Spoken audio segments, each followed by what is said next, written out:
Salut à tous et bienvenue dans cette nouvelle vidéo. L'actualité crypto est vraiment sur le fil du rasoir en ce moment. Bitcoin est bloqué sous une résistance critique, Tether voit son offre pour racheter la Juventus refusée, la liquidité est en baisse et les régulateurs américains mettent un nouveau coup de pression. On débriefe tout ça ensemble. Allez, c'est parti. Un petit rappel avant de commencer, cette vidéo n'est pas un conseil en investissement. Faites toujours vos propres recherches. Commençons avec le roi, Bitcoin. Il est sous haute tension et essaie désespérément de franchir la zone des 94 000 $, mais pour l'instant c'est un mur.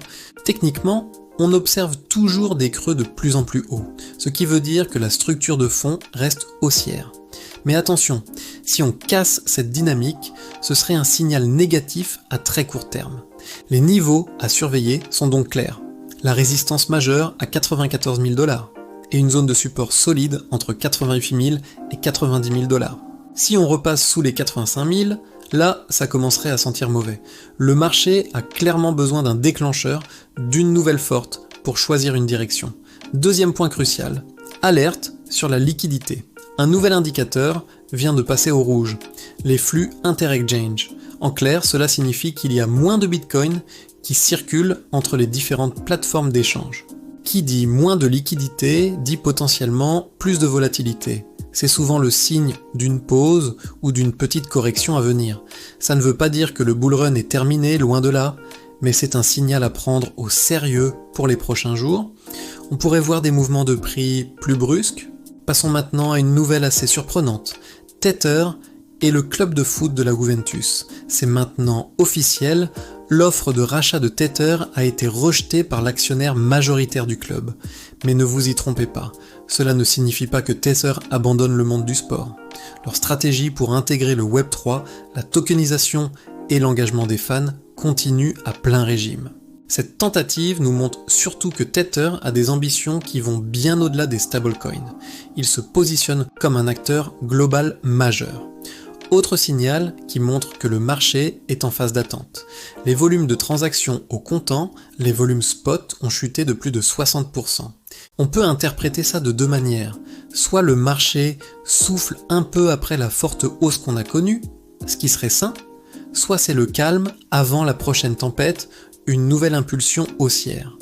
Historiquement, ces phases de faible volume, de compression, précèdent souvent des mouvements de marché très importants. La question est, dans quel sens ? Côté régulation, ça bouge aussi aux États-Unis. La SEC vient de publier de nouvelles directives sur la conservation des cryptoactifs, ce qu'on appelle la custody. L'objectif officiel est de mieux protéger les investisseurs. Mais en réalité, ça se traduit par plus de pression réglementaire et plus de contraintes pour les plateformes.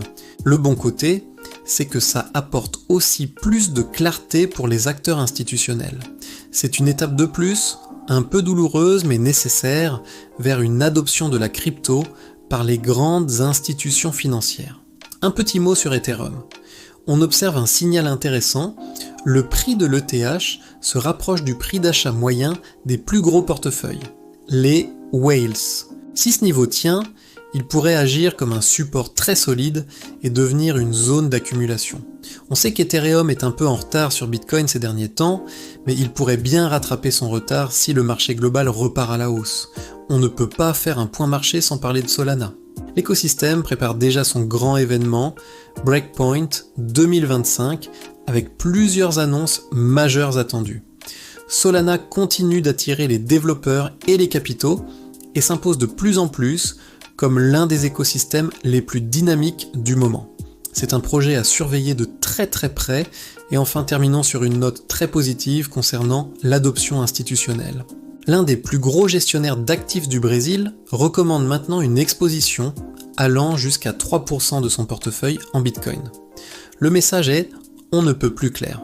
Bitcoin est en train de devenir un actif macroéconomique à part entière, une protection contre l'inflation et les turbulences des marchés traditionnels.